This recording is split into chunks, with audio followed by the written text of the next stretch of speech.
Good girl. Erna grew up into a refined young lady, and soon she might become a respectable wife. That letter caught her completely off guard. When she read it, she couldn't believe it. This just couldn't be real. What nonsense, Erna thought. She refused to take the letter seriously, set it aside, and went about her day. She ran to the window, throwing it wide open. All she had done until now was simply enjoy life. This lovely girl was always protected and raised to be a proper lady with beautiful manners. Ara Hardy, a true beauty, tried her best to live up to the standards of high society. Her favorite morning ritual was to sit by the window and take in the beauty of nature. The small white house she lived in was the finest in the area. Everything around was lush and blooming. The fruit trees were all in full bloom with delicate white flowers, and the scent in the air was simply magical. Out back, there was a little meadow surrounded by a fence. Birds would gather there early in the morning to peck at the fresh spring grass. A large tree stood nearby with a chair underneath. Her favorite spot to sit alone and soak in the peacefulness of nature. So lifeless and yet so beautiful, she thought. Spring had arrived, but it didn't bring her any joy this time. The world didn't care about the misfortune of a single small person.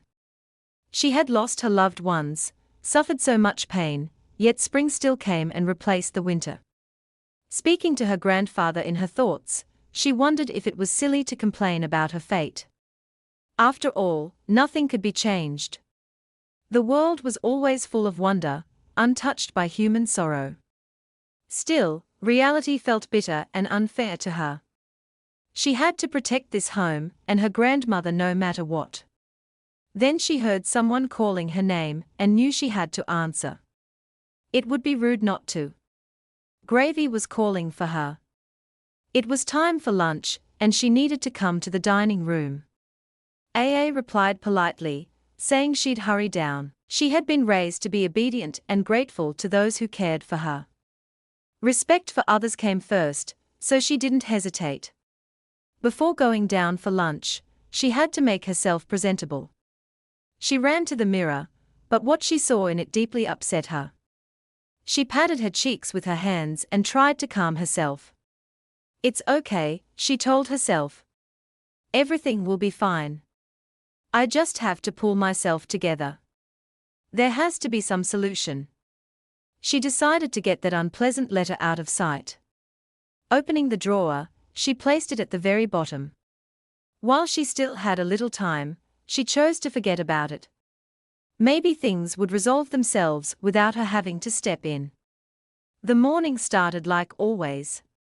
Everyone gathered at the large dining table, discussing their plans for the day. While sipping tea, Grandma asked Erna if she had met with the lawyer yet. Erna didn't want to lie, but she also didn't want to follow her grandmother's request. She kept postponing the meeting.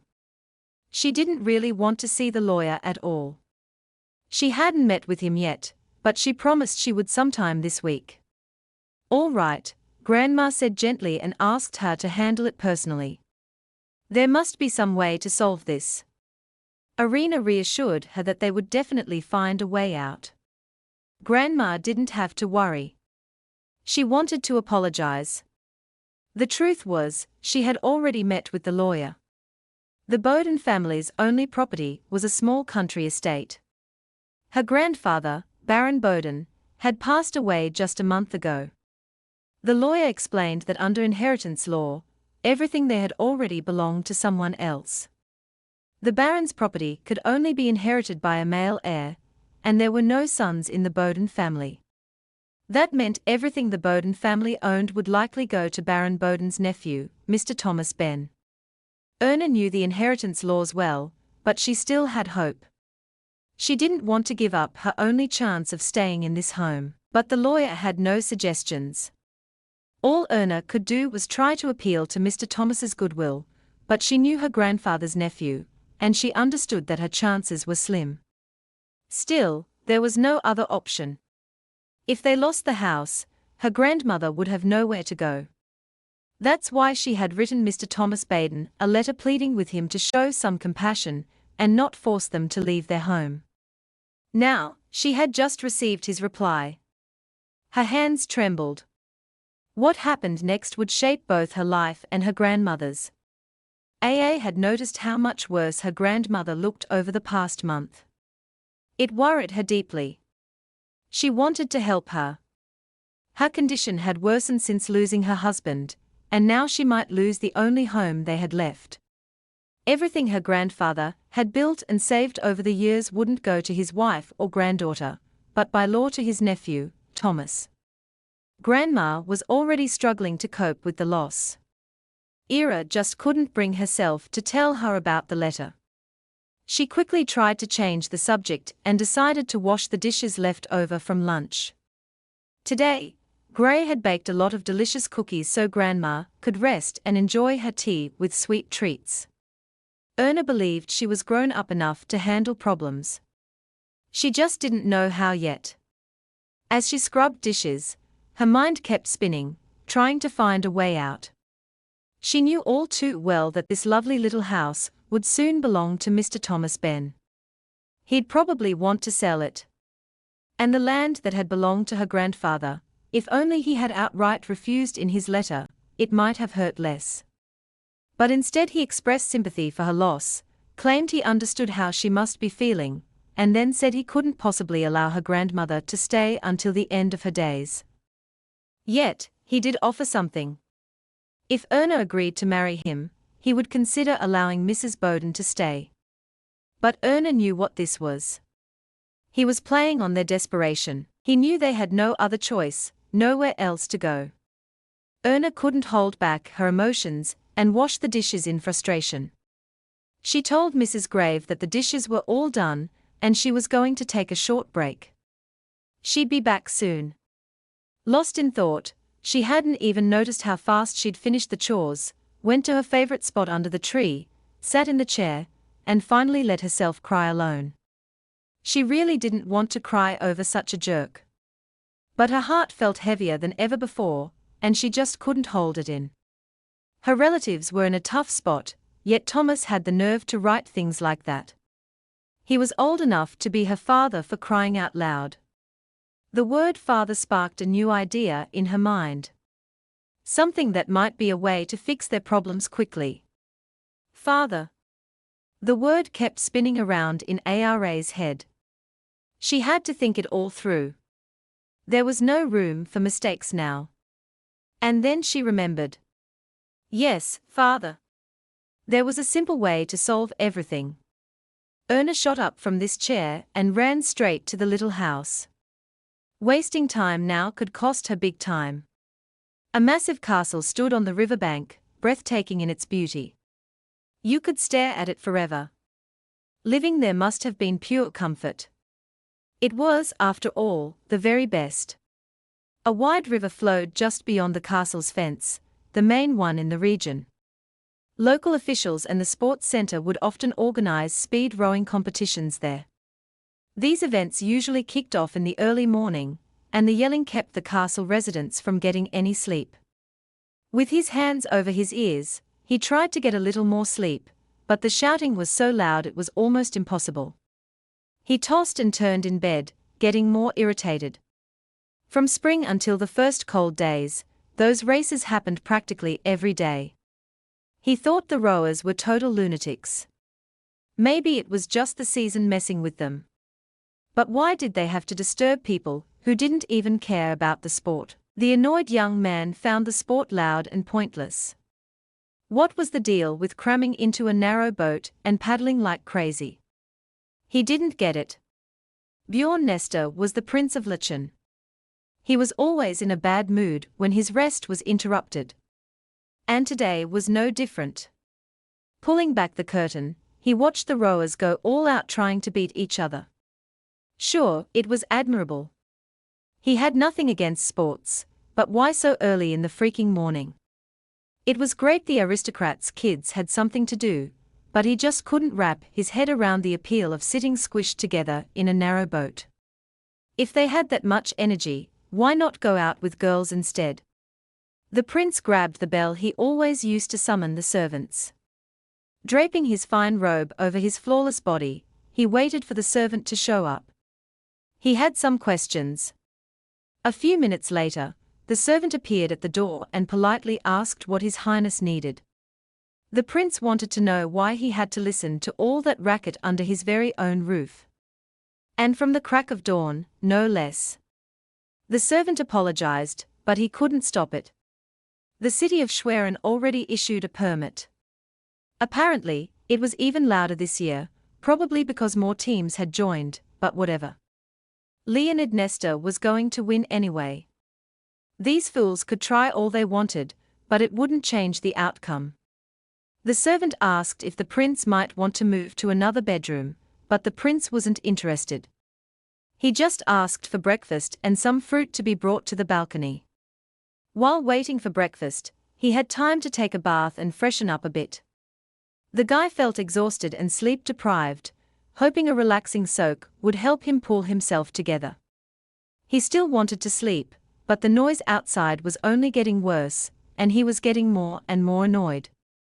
Finally, the servant arrived with breakfast.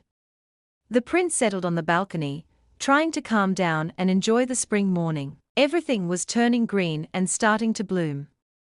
Birds were singing. Spring was the prince's favorite season. Freshly squeezed juice with ice, his go-to morning drink. Watching the rowing race from the river, the prince had his breakfast peacefully on his massive balcony. But even that peace didn't last. The servant came back again, and this time it was urgent. Apologizing, the servant said His Majesty, the Crown Prince, had just arrived. That ticked him off. Why did he always show up unannounced and this early? Not that there was anything he could do. You couldn't exactly refuse the Crown Prince, so he had no choice but to wait. Leonid Nestor, Crown Prince of Lichun, was already at the door. No point delaying. The Crown Prince greeted his big brother. They exchanged formal pleasantries, acting like they were happy to see each other. The prince hadn't even had time to change. His Highness had just barged in without warning. What was the rush? Couldn't this wait? Why did everything need to be settled so early? When the prince offered to share breakfast, the guy refused. He just wanted to get straight to the point. Leonid laid a newspaper in front of the prince, silently urging him to take a look. The cover featured a headline about the toxic mushroom of the royal castle, hinting that something shady was going on. The prince was puzzled. What the heck did a mushroom have to do with him? Everything seemed perfectly normal to him. Leonid asked if Bjorn even realized people had started calling him by a new nickname. The prince didn't care, though he was curious why they picked poisonous mushroom. What kind of weird imagination was that? He didn't react at all to the story about him, only commented that the photo in the article was actually pretty great. His Highness was always surprised how little the prince cared about his reputation. Didn't it bother him what the people thought? Word around the mansion was that Gladys was coming back to Lean, but no one knew if that was good news or bad. The prince calmly enjoyed his favorite fruit for breakfast, totally unbothered by the chaos around him. Leonid wondered what the prince would do next. Was he really going to stay indifferent and wait till the very last moment as usual? Putting the apple back on the plate, the prince said he honestly didn't know what he was supposed to do. Gladys Hartford, the charming princess of the Lars Kingdom, used to be adored by many. But after Prince Bjorn dumped her, and she lost her baby, everything changed. Rumor had it, according to an anonymous courtier, that she was returning to Leshan, and everyone was eager to see if the toxic mushroom and the unlucky princess would reunite. Gladys was a stunning and delicate princess. The tragedy was how deeply she loved a man who never truly valued their relationship. Everyone admired the princess. She had plenty of admirers, but she rejected them all because she only had eyes for the prince. Prince Bjorn thought it was just more silly gossip and nothing to worry about. He tried to shift the conversation by commenting on the lovely weather. Though to be fair, It was a great day for poisonous mushrooms to grow. Their conversation was full of hidden meanings. They were speaking in riddles, dancing around the truth. Meanwhile, Ara was already standing at the train station platform. She had never traveled alone before, so everything felt new and a bit overwhelming. She followed everything just like her grandmother had taught her when they traveled together. Erna was nervous. She had to get to her destination before nightfall. When the driver asked if she was getting on, she panicked for a second, but quickly answered that she was. Erna felt uneasy.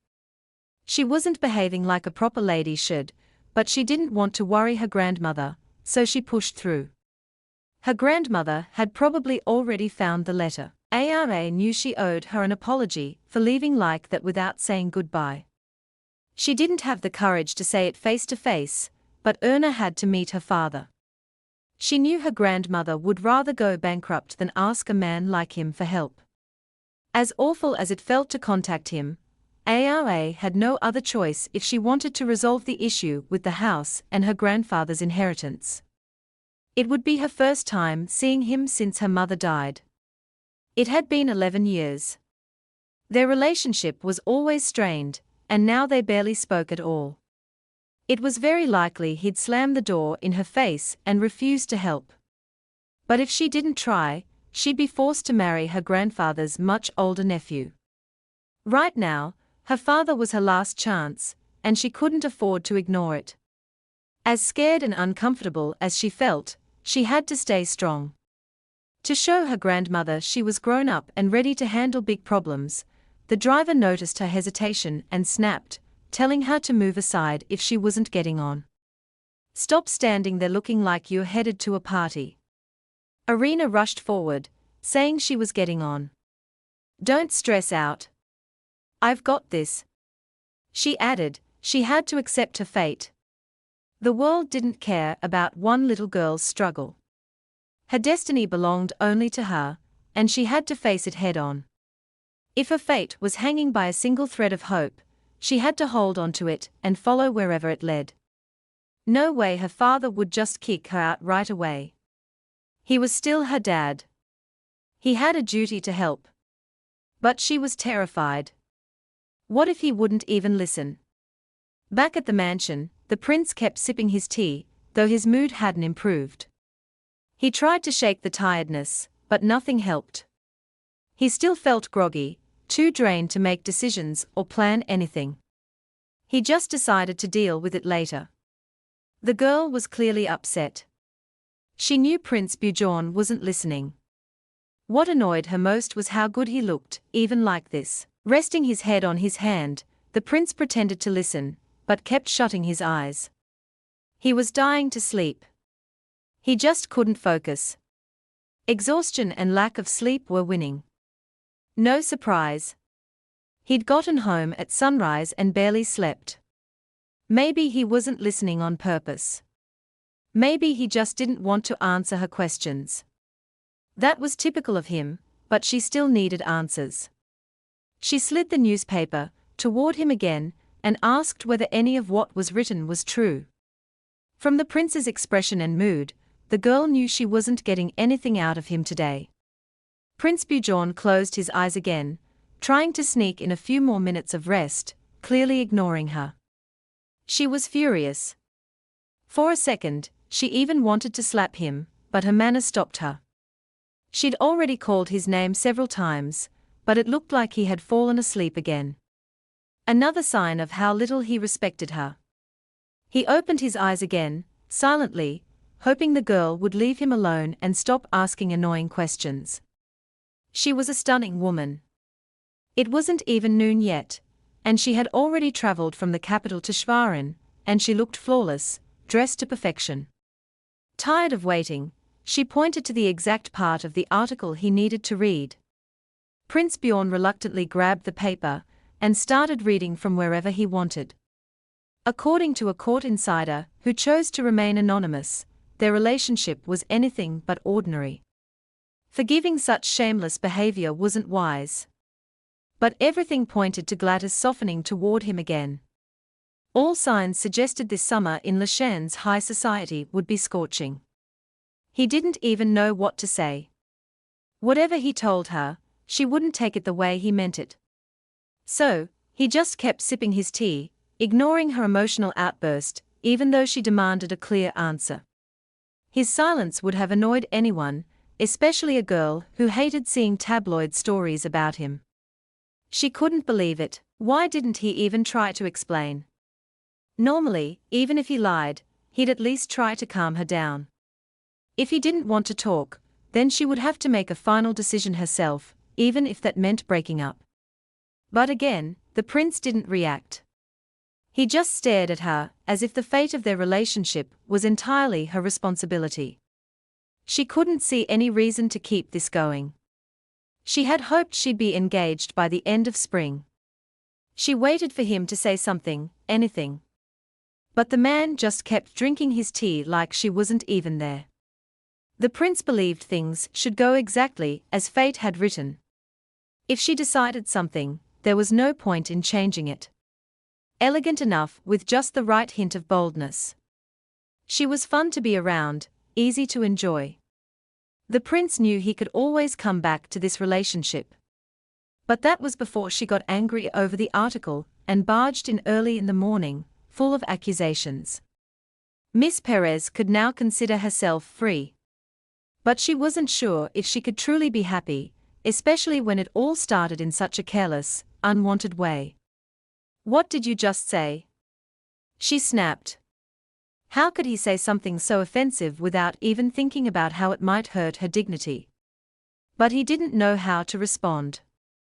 She was the one who suggested breaking up first. He had no choice but to accept her offer and respectfully support her decision. Did she not mean it? Why was she so upset now? Then why suggest it in the first place if she didn't actually plan to follow through? Miss Perez felt hurt by his words. She didn't expect him to go along with her proposal so easily. She hoped there was more he wanted to say, but the prince was already tired of the conversation and just wanted to end it. Sure, he felt a bit sorry about ending things. He liked this girl. She was pleasant and comfortable, but he hated these dramatic conversations filled with blame. Angry and hurt after the unpleasant talk with the prince, the girl couldn't just walk away, leaving herself so dissatisfied. The prince, paying his respects to the girl, said respectfully that he hoped she would become a wonderful wife to some great count or lord. Marriage should be with someone where feelings are mutual and the relationship is good. If there's no trust and always unclear issues arise, he didn't see the point in staying together.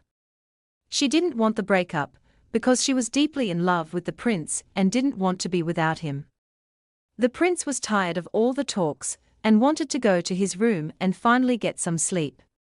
But Lady Fitz appeared wanting to remind him of something. He understood he wouldn't get to sleep, but still tried to convince her not to bother him for a while. After all, she wasn't planning to sing lullabies or put him to bed. But Lady Fitz pointed out that if he wanted to joke around, he could do so all he wanted. Still, she felt it was inappropriate at the moment. He needed to head to the train station and fulfill his duty. Indeed, he absolutely had to be at the train station today to greet the Queen, who was expected to arrive. The prince remembered she was supposed to come today. Everything made sense because a charity event was planned at the Royal Hospital, and Her Majesty was invited. He had to accompany the Queen and look good, so no one would suspect he had been out partying all night until morning. Arena had never been alone at a train station before, so she was very nervous. Surprisingly, there were a lot of people and a huge crowd. The girl didn't understand what was going on, but was curious about the reason for the gathering. What a crowd! But it seemed they were almost at Fora. This place was crowded and fancy. She was used to living since childhood in a small town with fewer people and more open space. Her eyes wandered at the variety of buildings and the number of people. She needed to calm down. After all, this was the city where she was born and lived until she was 5. She hoped she hadn't forgotten everything and could remember how to get to her father's house. This was the final stop, so the girl started getting even more nervous. And when she heard the conductor announce that they had arrived at Sharon Station, Ara's heartbeat sped up. Though nervous and scared, the girl pulled herself together and told herself everything was fine. She had to move forward. What's going on? Why is there such a huge crowd here? The girl didn't understand, and that made her even more uneasy. Everyone was pushing and shouting that it was him, wanting to see him up close, but because of the crowd, it was hard to see, so everyone tried to push forward. Duo also wanted to see him, but wasn't able to get through. Instead, due to the pushing, she was moving away toward the exit. People were squeezing her tighter and tighter, but she still tried to break through to see the person who caused the crowd. Who even is that? And enough pushing already, Erna thought. Some spots even hurt, so she wanted to get out of the crowd quickly. There was a lot of security lined up along the platform, and walking among them was a very handsome, elegantly dressed man. Touching his hat, he greeted his people. Aa stared at the prince without taking her eyes off him. Slightly opening her mouth, she no longer noticed the large crowd or heard anything around her. The prince spotted the pretty girl in the crowd and greeted her personally. Erna was surprised that His Highness noticed her. She couldn't even imagine the prince would pick her out from the crowd. The crowd tried to get closer to see the prince up close, but the security pushed everyone back, ordering them to disperse. People didn't obey the security's orders. They stood their ground and still tried to approach the prince. Ara was stunned by the prince's beauty, having only seen him in pictures before, remembering the manners her grandmother taught her. When the prince came closer, she bowed her head respectfully. The prince also noticed Ara, who stood out in the crowd with her beautiful dress and impeccable manners worthy of royalty. What a bright girl, the prince thought. But he knew he had to leave and worried he might not get another chance to see her. Erna was dressed brightly. Her dress had a lot of lace. It was beautiful, but looked old-fashioned. Erna looked like she came to the city from another world. That's why she stood out from the crowd. A man behind Ara was somehow angry and didn't understand why everyone was trying to get closer to the prince. He thought the prince was a troublemaker from the royal family. Aa felt ashamed of the stranger's words, worried the prince might hear and get angry. As soon as she thought the prince might hear the rude words, His Majesty turned and looked in their direction. When the prince looked at them, the girl lowered her eyes, believing that at such moments it's not polite to look someone in the eyes. The prince walked forward, but kept glancing back at Ara and the stranger, who was shouting obscenities behind her. Erna didn't know why, but she felt embarrassed by the behavior of the stranger. She wanted to hide deeper in the crowd so the prince wouldn't think she was just as rude as that man. Once the prince finally walked away, she could take a good look at him. How refined and handsome he was. Even to rudeness, he'd responded with an elegant smile.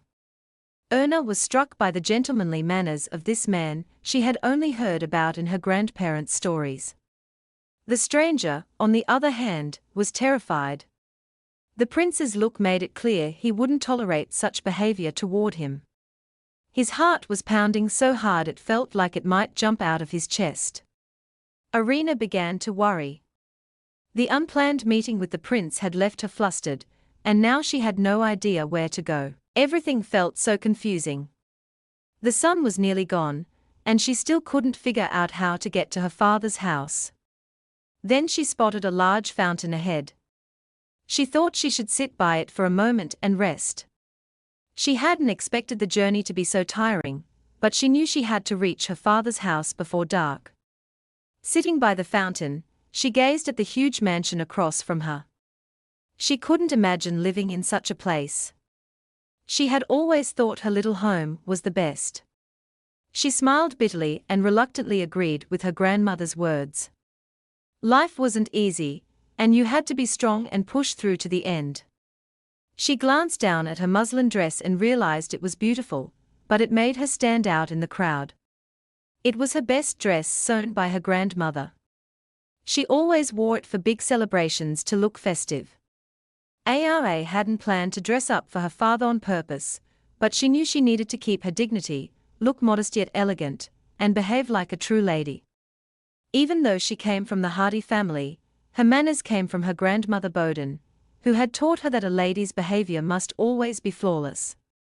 As she sat looking at the large fountain, she was surprised when the street lamps around her began to glow. She was fascinated. She'd never before seen men lighting such huge lamps in the middle of the street. The massive lamps lit the entire street, making the mansion look as if it were glowing. How beautiful, Erna thought. Why weren't there lamps like these near my home? Was such a beautiful city. She could admire it forever. But she didn't have that kind of time. She had serious matters to deal with alongside her grandmother after her grandfather's death. Lost in her surroundings, she didn't notice how quickly time had passed. The streets were getting dark, and people who had been strolling were now heading home. AA began to panic. Arriving late was unacceptable for a well-bred lady. She had to gather her strength and keep going, or she might end up alone on the streets at night. Pulling herself together, she walked down the street past the large houses, each lit up by huge lamps. That evening was the grand event everyone in high society had been waiting for. Guests mingled, discussing major matters of state. The prince's sister addressed him, unable to understand his actions and openly criticizing his behavior. Prince Bjorn didn't want to hear it. He was sick of people lecturing him. He wanted to live according to his own heart. Gladys was coming back. Didn't he understand what that meant? But he didn't want to hear it, so he didn't even try to imagine what it could be. He figured this summer might be exhausting for him. Maybe so, but nothing more than that. His sister was furious. How could he act and speak this way about Gladys? In her eyes, Gladys didn't deserve to be treated like that. This was the same Gladys he had abandoned, breaking her heart, when he should have protected and valued her devotion. Did Prince Bjorn really have the nerve to talk like this about such a lovely young woman? She had done nothing to deserve such disrespect. How could he calmly watch Gladys struggle alone with serious problems and not offer her any support? Why didn't he have even a drop of compassion for her when he himself had been the cause of their breakup? Speaking to her brother, she stressed that this wasn't because Gladys was her friend. This needed to be cleared up once and for all. Yes, it was a serious problem, but if Gladys were willing to forgive him, everything could change for the better. While she was talking to her brother, someone called out to her. They were already looking for her, not even letting her finish her conversation.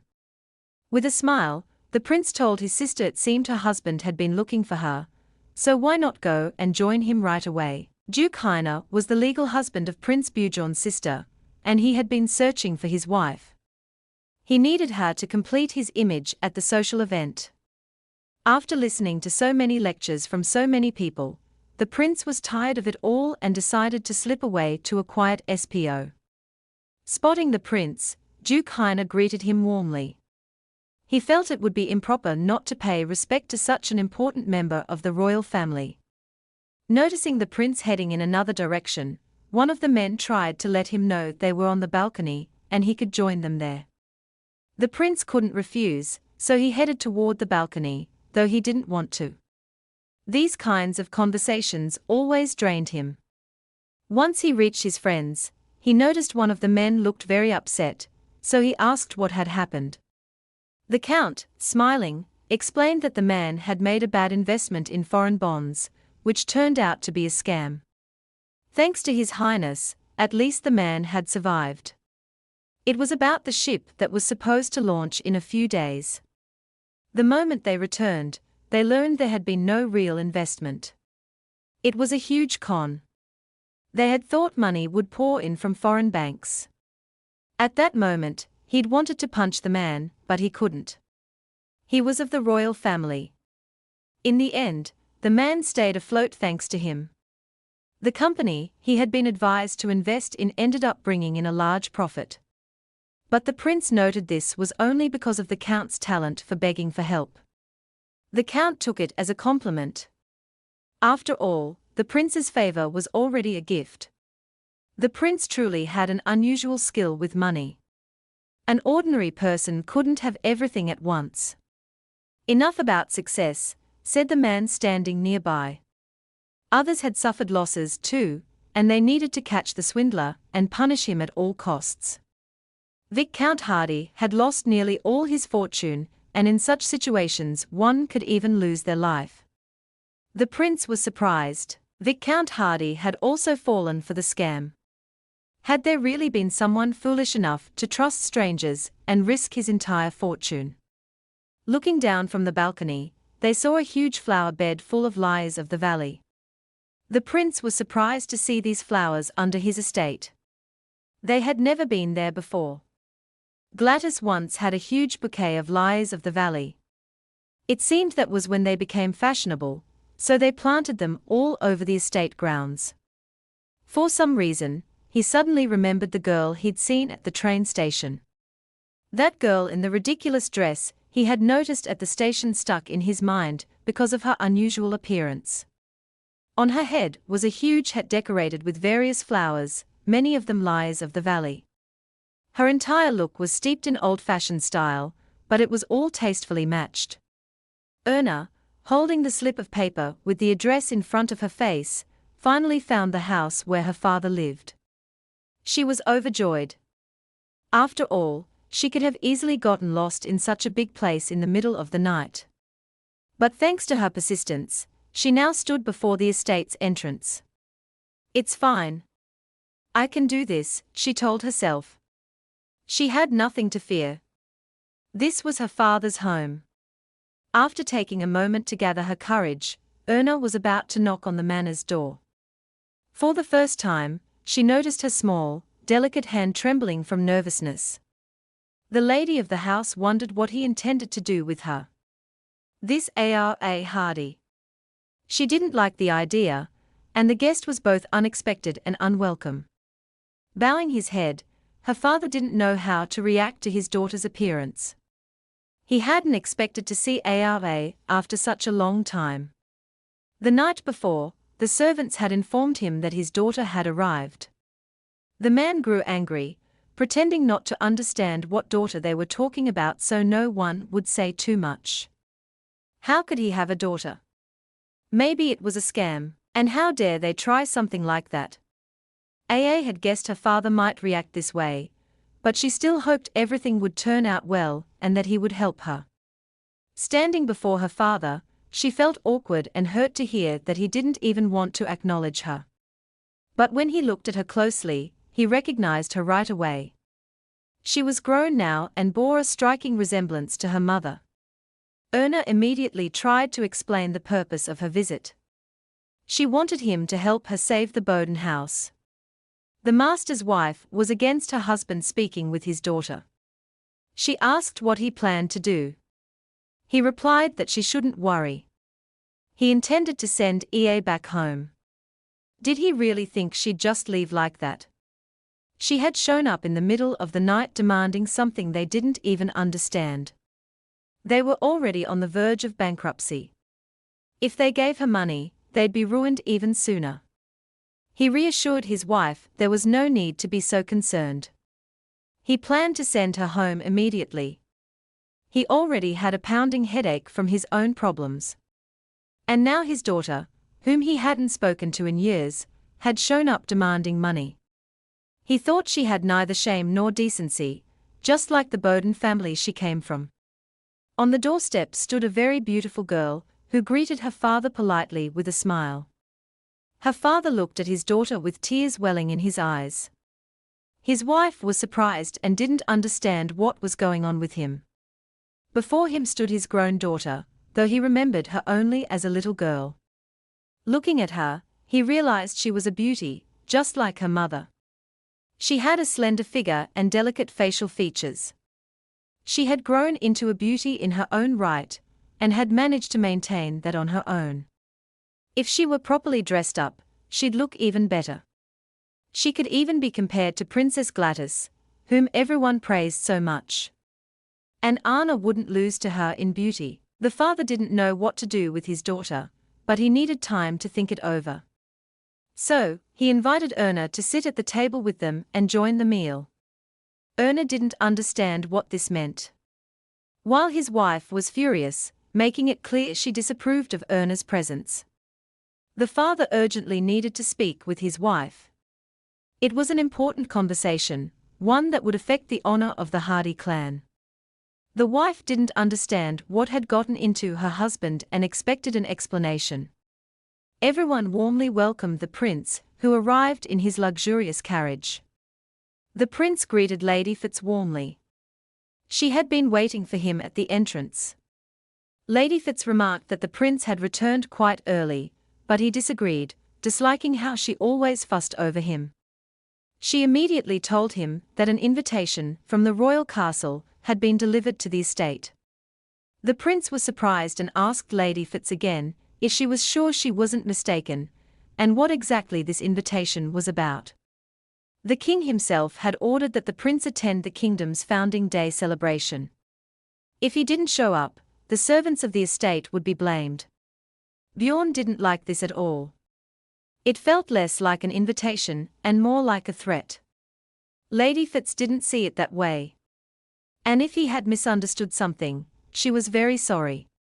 Even though the prince didn't like the invitation, he knew he was obliged to attend the royal event. Every May, the founding day of the Kingdom of Lashan was celebrated. It opened with a grand ball at the royal castle. People of high society gathered there, and many aristocrats prepared for it all year long. Ever since the prince had refused the position of crown prince, he hadn't attended the event once. It was clear the king didn't intend to let such behavior slide. It seemed the adults had decided everything during the charity evening. The queen asked the prince if there was at least some charming lady he liked, and if he would finally introduce her to them. He thought his refusal that day had been quite gentle, but his answer only fueled the queen's worries. Her fears had begun to grow, so they constantly tried to impose their opinion on the prince. Of course, the conversation always turned to Gladys, how charming and refined she was. Lately, that had been getting on the prince's nerves. He tried to avoid such talks with his parents, who acted as if they knew best what was good for him. The prince preferred a carefree life, where he could relax and enjoy himself. But after such fun, his mornings were always difficult. To Ira, the atmosphere in the house felt strange. She had the sense that something was wrong, though she couldn't pinpoint exactly what. For the third day in a row, her father kept saying he would think about her request, but he still hadn't given her any answer. She thought it would be better if he just refused outright, then she could return to Burford. Besides, she didn't feel entirely comfortable in her room because she wasn't used to such luxury. From time to time, a maid would knock on her door, and this time, she brought Erna some tea.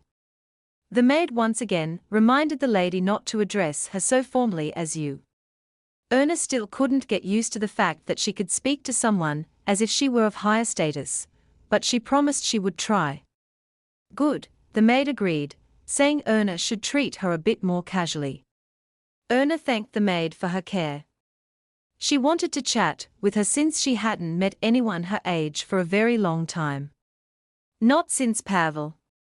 In the Bowden house on the outskirts, there had been no one her age.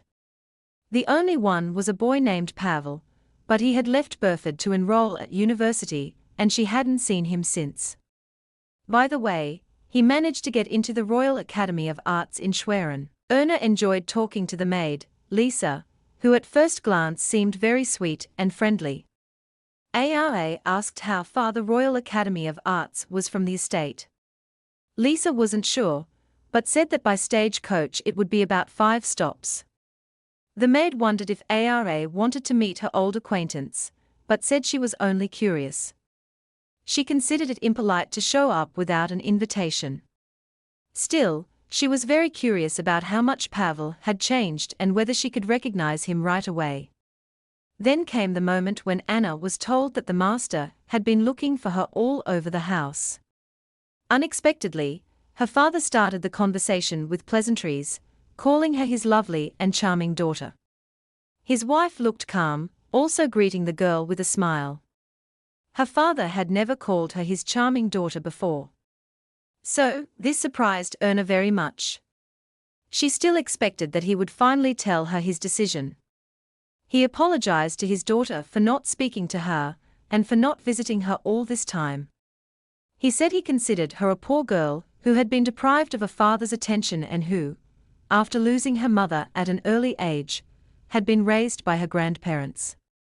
He said he couldn't help but think about her a lot. Even if it was late, he wanted to know what he could do for her as a father. The atmosphere was strange and Ara didn't know how to respond to her father's words. Then he said he intended to give her that country house. Aa was surprised, but her father continued saying that as she had asked, he would buy the little house from Thomas Bowden and transfer it to her name. Erna could hardly believe that her problem could be solved with her father's help. She was very happy, though some doubts still lingered. The maid, Lisa, was also very happy for the girl, as she had liked her immediately and they had become friendly. Her father smiled but said he hadn't told her everything. He also had a small request for her. He wanted A to live in this mansion with them. The girl didn't understand and was very surprised by his proposal.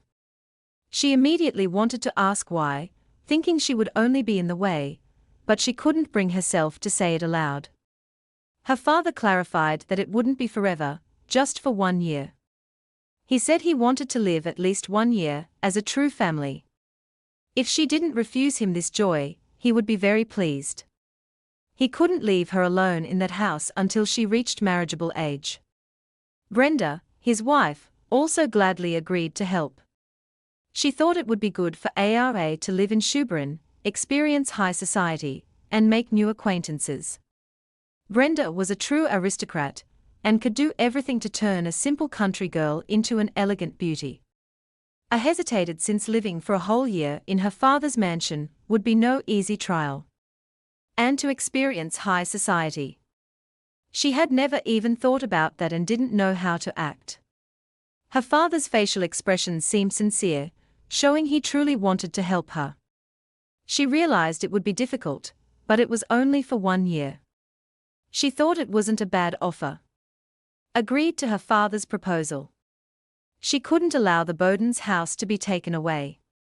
The town was small, but very beautiful.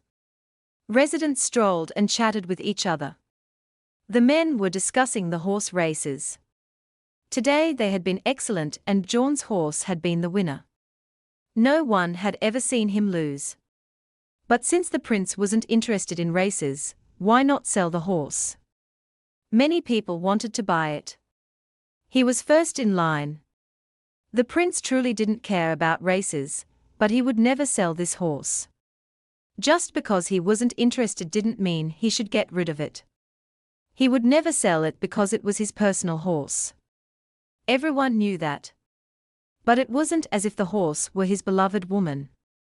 What did they think? He was some kind of pervert. He suggested they drop the topic of races since there was something much more interesting to discuss. Had everyone heard what had happened at the Hardys? A lovely new maid had appeared in that house. He hadn't heard such news, but he didn't care about the Hardy house. Still, how could a new maid have ended up there? The previous one had worked there for a long time, but had been dismissed for some reason. Were they completely sure this girl was a new maid? Everyone knew the family had lost their entire fortune and were on the verge of bankruptcy. One of the men had seen her through a slightly open door while passing by and was sure she really was a maid. Had he been spying on her and acting rudely out of curiosity? The young man denied it, saying he had met her by chance on Terra Boulevard. He'd wanted to talk to her. She was very pretty, but couldn't learn her name because she was so frightened. From her behavior, It was clear she had come from the countryside despite her shyness. Perhaps the young man had behaved too roughly and scared the stranger. When greeting someone, he should act like a prince, not frighten girls.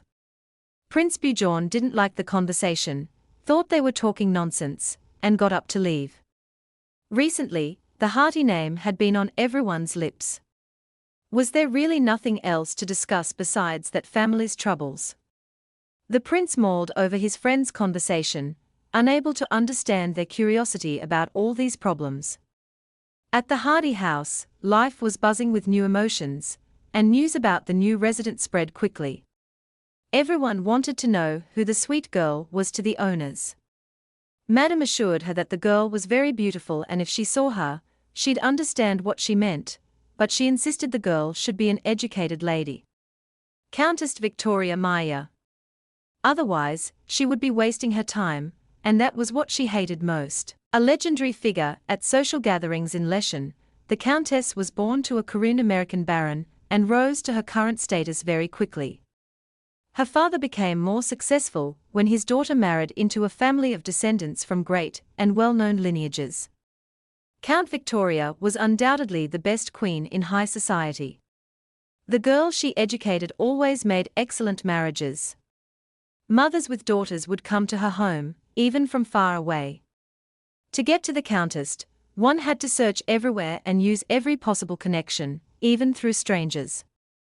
Out of all people, it had to be a who was chosen to go through this. Countess Victoria personally selected the young women she was willing to train, because not everyone could be molded into a truly refined lady. Brenda only wanted to sell her to a rich husband, believing that this way all their problems would be solved. Her father and his wife Brenda immediately noticed all of Erna's charm.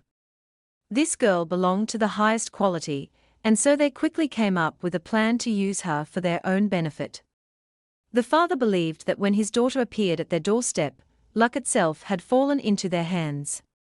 They had the best merchandise in their possession, something truly valuable. They could put her on the market of society brides and sell her at a great profit. Brenda wasn't concerned for the girl at all. She couldn't care less about her fate. This girl absolutely had to be sold to a wealthy man with a great deal of money. Then they could pay off all their debts and live a comfortable life again.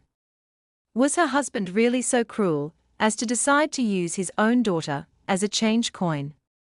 But they had no other choice. Soon they could be completely bankrupt, losing both their grand house and their luxurious lifestyle. Madame called Ara to her to have a delicate conversation. The maid informed her that the girl had already arrived, and Madame ordered her to enter the room. The door opened, and Ara was already standing on the threshold of Brenda's room. Her outfit was unusual, but still in one consistent style. The Countess ordered her to come closer. She wanted to examine her in detail. Ara didn't understand what was going on, but out of politeness, she obeyed the command of the unfamiliar woman. Countess Victoria smiled, personally, confirming that this girl was incredibly beautiful and that everything Brenda had told her was entirely true. Madame Brenda suggested that Ara greet Countess Mia. The girl made a curtsy and greeted her, immediately stating her full name. Erna Hardy. Madame Brenda was very curious about her ladyship's opinion. Did she like their incredible era? Brenda truly hadn't lied to Countess Victoria. There was nothing she even needed to embellish. The Countess liked this girl because she already had impressive skills. The Countess said she was very pleased to meet Miss Hardy, and that her own name was Victoria Maya. She would be responsible for her training. Aa was cutting petals from large flowers in her grandmother's garden with big scissors. Her conversation with her grandmother was very difficult, as the older woman didn't understand some things and objected to Ara's decision. The grandmother said this was simply nonsense and didn't want to see Anna, telling her to get out of her sight. The girl said she was truly sorry, but she couldn't do otherwise. The grandmother replied that if she was really sorry, she wouldn't accept the offer, but she couldn't refuse because today Harder's lawyer would meet with Thomas Ben, and they were going to sign a contract to buy this house. The grandmother had to listen to her father just this once. He promised to give her this house in a year. But the grandmother had already explained why she insisted on keeping this house in the family. Yet that wasn't the real reason, and couldn't tell her everything. Her father had defended her when she lived with him, and she really loved him, even though they hadn't spoken for many years.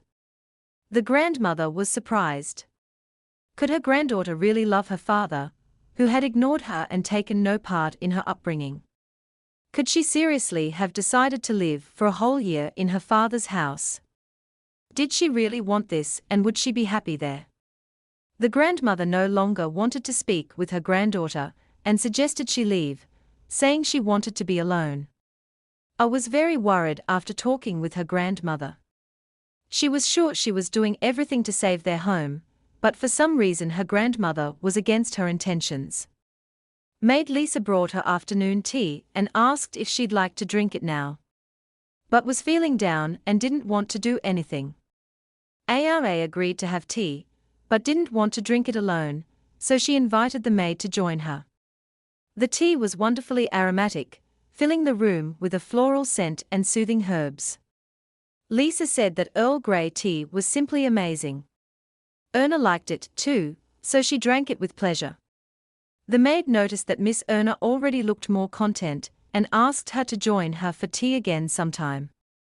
She thought she now understood why people constantly gossiped about her. She met Miss Erna because she was not like other nobles. She wasn't arrogant, and her dress clearly showed her country origins. Yet, she was still incredibly beautiful and sweet.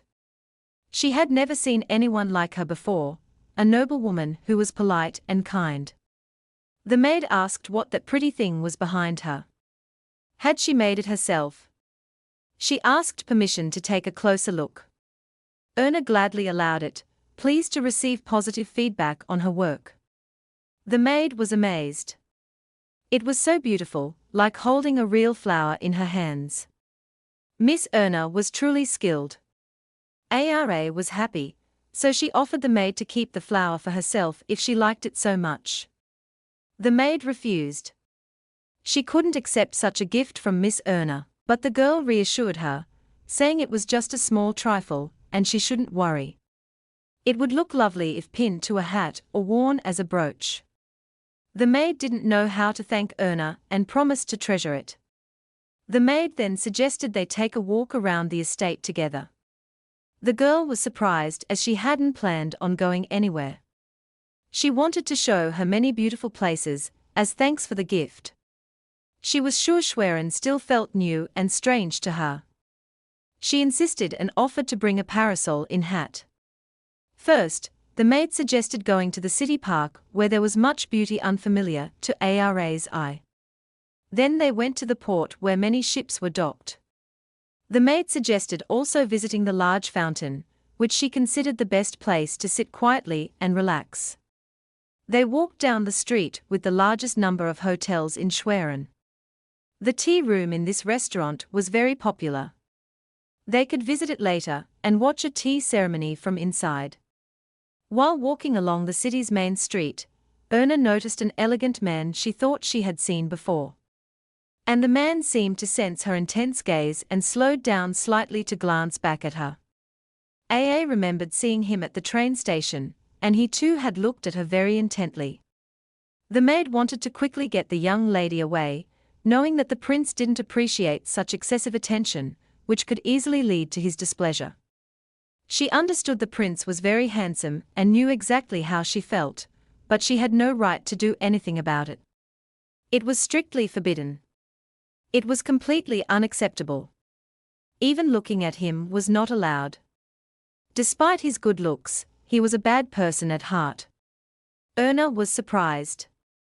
How could someone so charming on the outside be so unpleasant on the inside?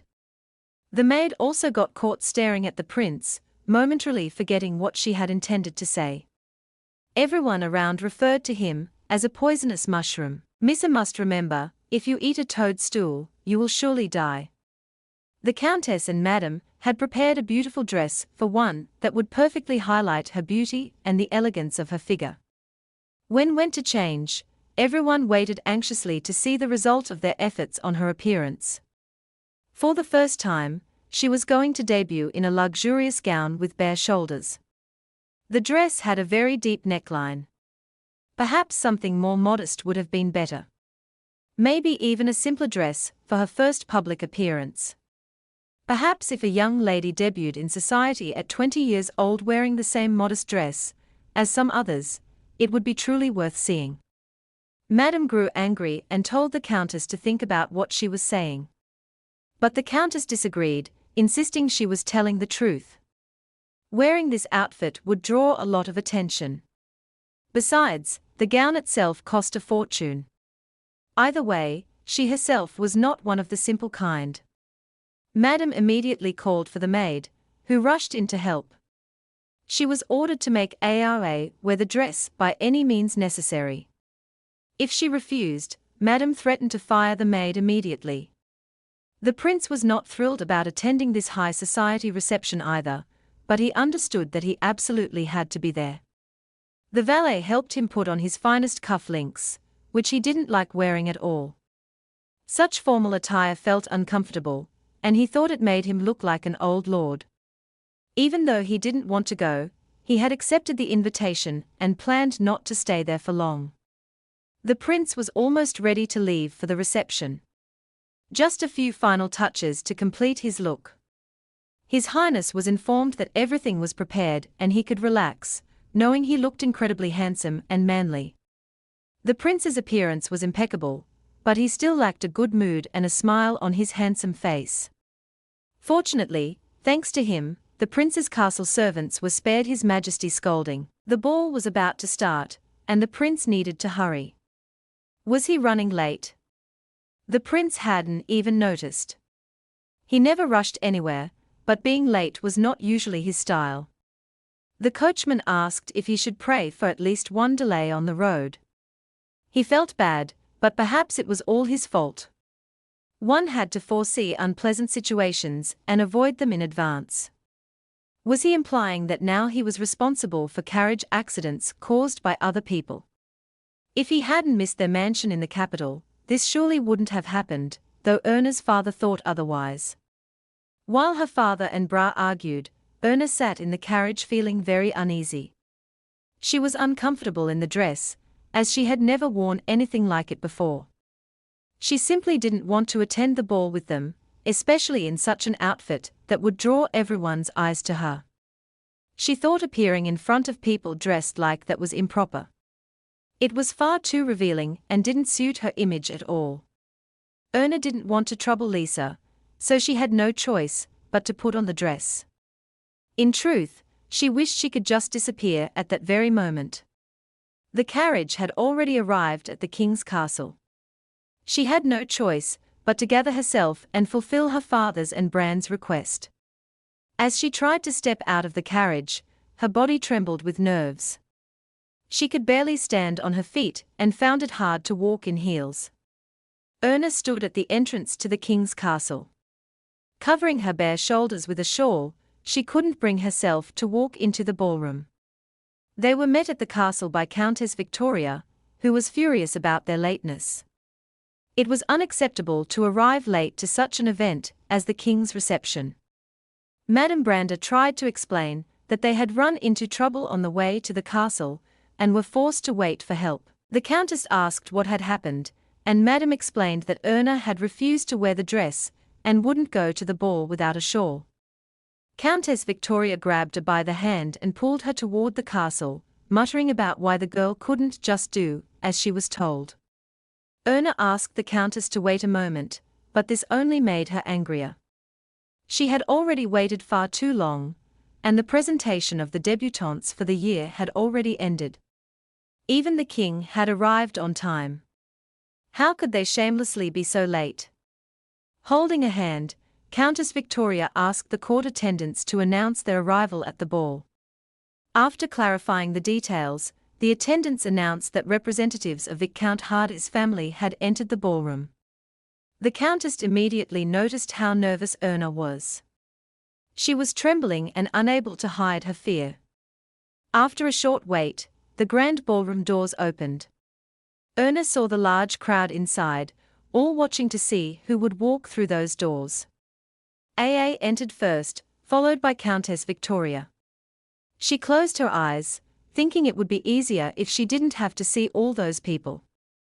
As she walked forward, she heard people nearby commenting on her appearance and expressing surprise at her beauty. The Countess took Erna's hand, trying to calm her. She told her to walk gracefully, with her head held high, because she belonged to the noble Hardy family. When Erna opened her eyes, she became very frightened. Lowering her hands, she didn't notice her shawl slip off her shoulders. She now stood before the guests with bare shoulders and a deep neckline, feeling as if she were completely exposed. She desperately wanted to cover herself with something. The men immediately admired her figure, having plenty to look at. The women noticed the exquisite and expensive dress, perfectly suited to her. Everyone marveled at how beautiful the young woman was. Could she really be the daughter of the Hardy family? Did the Viscount truly have such a lovely daughter? There were rumors that she had been living in the countryside. Others said she had been very ill. That was why her debut happened much later. Erna clutched her chest, feeling it grow harder to breathe. It was as if something was tightening inside, preventing her from taking a deep breath. When AA lowered her head and looked down at herself, she was terrified. She couldn't understand where her shawl had gone. Could it be that she looked exactly the way she dreaded? Yet, for some reason, people were delighted with her appearance and admired her beauty. The girl began to turn on the spot, realizing she couldn't breathe. She felt faint, certain she was about to collapse to the floor. Everyone was immediately puzzled as to why she had stopped instead of continuing forward. Stopping like that was unacceptable. It was seen as a sign of disrespect to those present at such an event. AA heard people starting to whisper about her behavior, clearly displeased. She covered her eyes with her hands, not knowing what to do next. The stares of the crowd seemed to burn into her body, making it even harder to breathe. Then she heard the attendants announce the arrival of Prince Bjorn Nestor at the royal castle. The grand doors opened once more, and the prince entered the ballroom. After taking a few steps, he noticed a charming young lady standing in his way, unmoving. The countess and madam were extremely anxious, thinking was a foolish girl blocking the prince's path. They didn't even know how to handle such a situation. The prince immediately noticed the girl and became curious. Who was this beauty?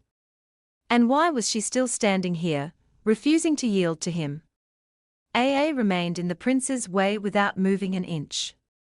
As the prince approached, he saw her clutching her chest tightly, struggling to take in a deep breath.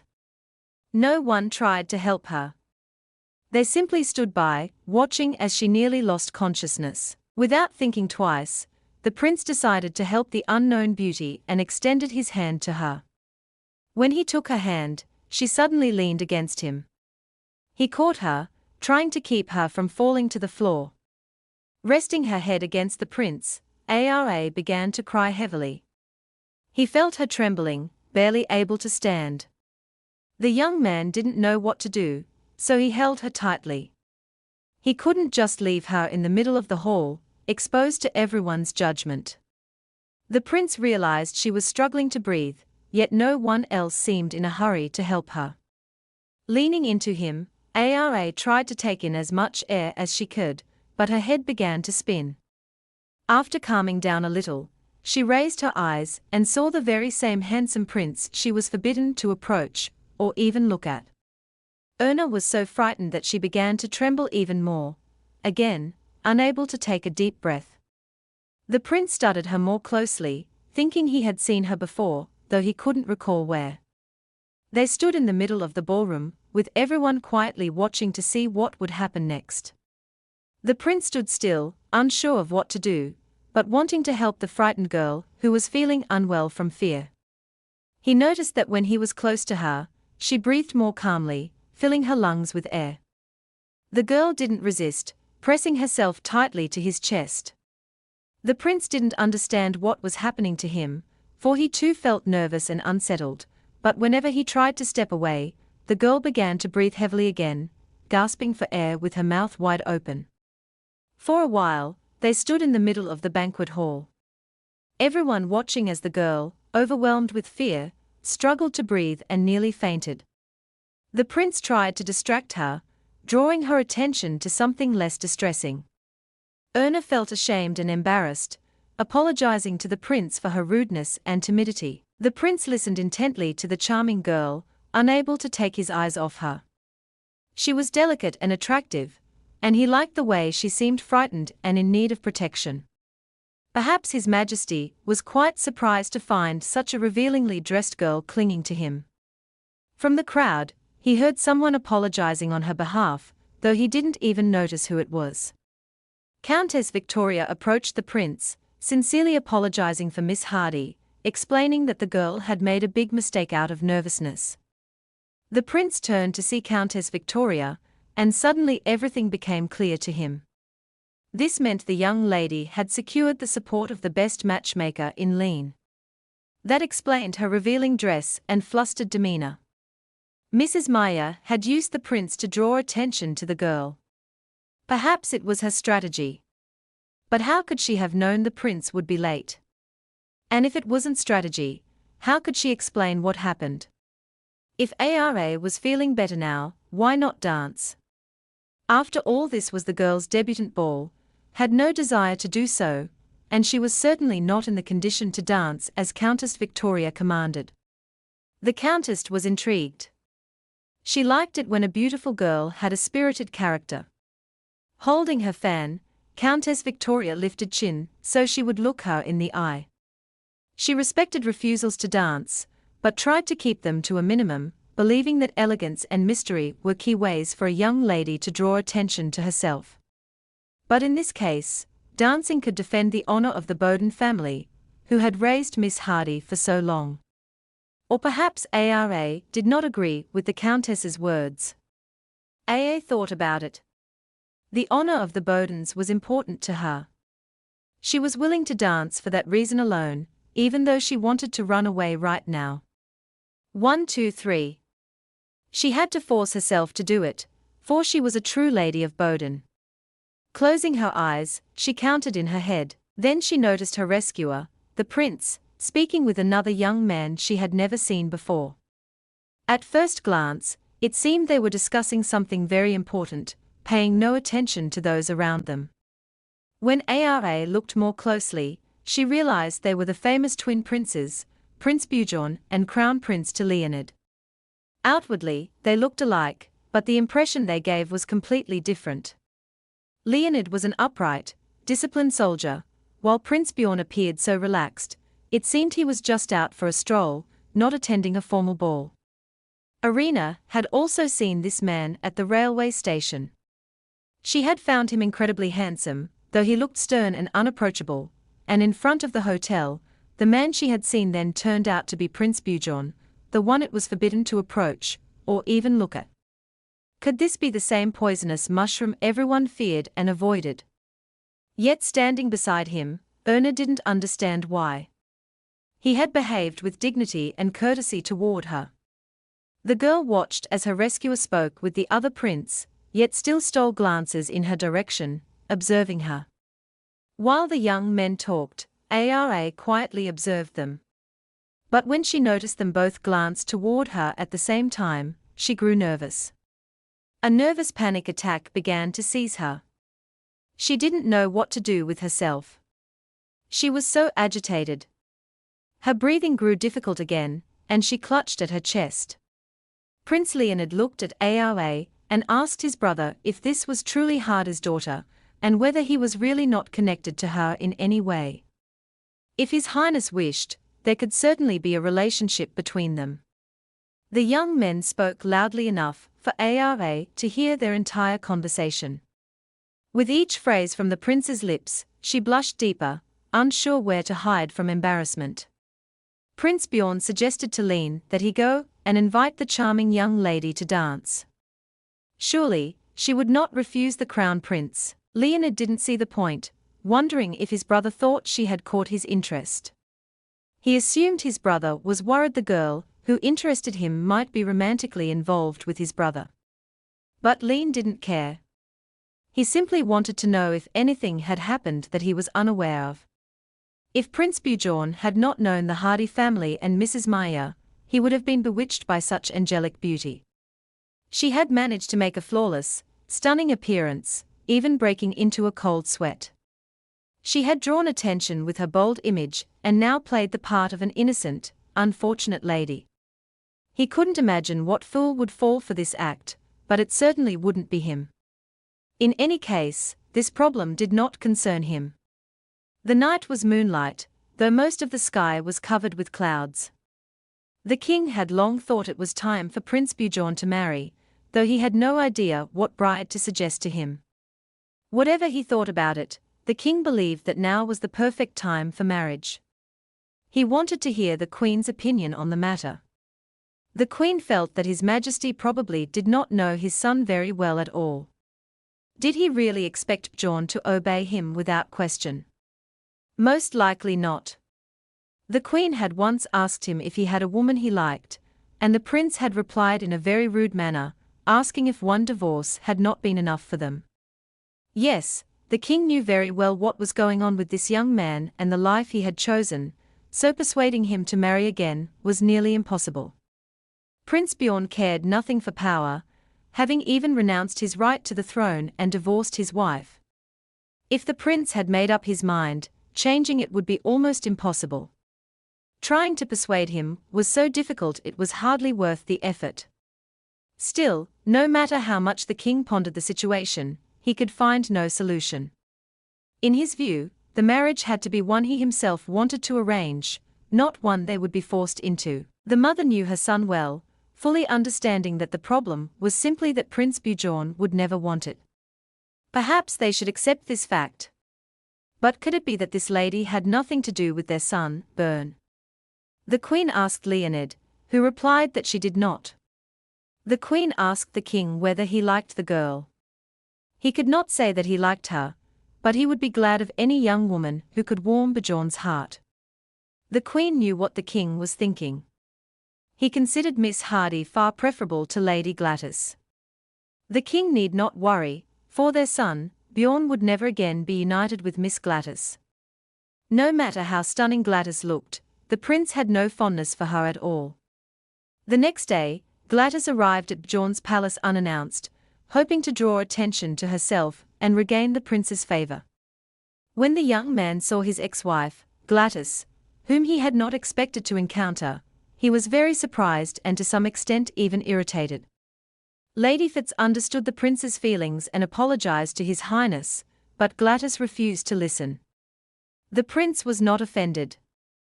He understood well, knowing the difficult nature of this woman, he saw no problem in the presence of his ex-wife, and therefore asked Lady Fitz to bring them tea. Though he had no desire to speak with Gladys, he nonetheless agreed to meet with her. Placing his hand on the door handle, he finally resolved to open it and enter the room. When the prince entered, Gladys was already waiting for him. She looked as stunning as ever in a beautiful blue dress covered in diamonds. Her long golden curls were woven into a braid. Until the last moment, she had doubted that Bjorn would agree to see her and speak with her. The prince smiled and politely greeted his ex-wife. He had no intention of avoiding her, considering that an impolite act toward her person. The prince stood by the door, waiting for Gladys to grant permission for him to join her. Once permitted, he slowly approached his ex-wife. They sat across from each other, unsure how to begin. The prince hoped Gladys would have the courage to speak first. He listened carefully as Gladys began by noting that they had not seen each other for a long time. Yet she had followed his life and through rumors knew what was happening. She apologized for appearing before him so suddenly, and without warning. It had been wrong of her, but she had no other choice. Gladys thought it would be better to speak here rather than outside, so as to avoid strange looks and gossip about their lives in society. It was obvious she was very nervous. She repeatedly ran her hands through her hair, then wore it back into a braid. The prince immediately understood that this conversation meant nothing to him. The decision he had made was in his mind the only right solution to their problem. Gladys could not hold back and began to cry, asking Byrne to forgive her despite all that had happened. She said it had all happened because of her, and she begged him to forgive her and try to start over. In her opinion, they had been a good couple and could have had the best future in the kingdom. The prince knew that their relationship had been proper and orderly. Yet, they still could not preserve it. Gladys had tried to give him everything she believed was her duty as a wife, but the prince still wasn't satisfied, which led to countless arguments and complaints. She always took only what she needed, never allowing herself anything extra that could harm the royal family. To calm his ex-wife, the prince admitted that he too felt some guilt for their divorce, but believed they'd done the right thing by ending the marriage. The prince noted that during the time he hadn't seen Gladys, she hadn't changed at all. She was still as beautiful and elegant as before. Gladys was pleased to hear such words from her ex-husband, though she remembered that in the past he'd called her looks dull and unremarkable. The prince didn't want to continue the conversation, knowing that Gladys hadn't just come to apologize. There had to be a bigger reason, one she couldn't mention. He suspected it might have been an order from King Lars. Now that all unpleasantness was behind them, perhaps her father's order was to take another chance with her former husband. She had always been such an obedient daughter, listening closely to her father's every word, as kind and good as ever. But that wasn't the real reason she was here. Could she really have come to apologize for that one incident? Had she been eaten up by guilt all this time? He felt she was mistaken. That agreement had been perfectly fair. In fact, one could even say their side had come out ahead. But Gladys thought otherwise, though she couldn't voice her opinion. It might offend her ex-husband. Was his ex-wife truly so concerned about him that he could almost cry from the overwhelming feeling? The prince was growing tired of talking with Gladys and started feeling irritated. Realizing she was simply carrying out her father's will, persistently trying to rekindle their relationship. Nervously, he ran his finger along the edge of his cup, pressing on it slightly. With just a bit more pressure, the cup tipped over and fell from the table. When it hit the floor, shattering into pieces, Gladys cried harder, pretending she'd been terribly frightened. The prince silently observed her reaction to the broken cup. Knowing her nature, he had already predicted her behavior. It was just her style. A maid entered, having heard the crash of glass, and asked His Highness what had happened. The prince said nothing, simply instructing the maid to clean it up immediately. As the maid entered, she noticed Miss Gladys crying, her face hidden behind her hands. Meanwhile, Maid Lisa inquired about Miss Erna's condition today, noting that she seemed much better than yesterday. AA smiled and said she was feeling fine, much better today. 3 days had passed since her debut at the royal ball, yet she still couldn't calm down, and was greatly troubled by it. She told herself there was no need to be so worried about the unexpected incidents at the ball. But no matter how much the maid reassured her, AA still felt nervous. The maid asked ARA to wait a moment.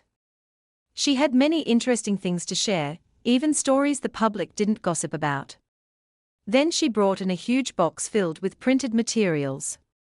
When Erna asked what it was, the maid explained they were gifts just for her. Looking inside, ARA was surprised to find newspapers and tabloid magazines.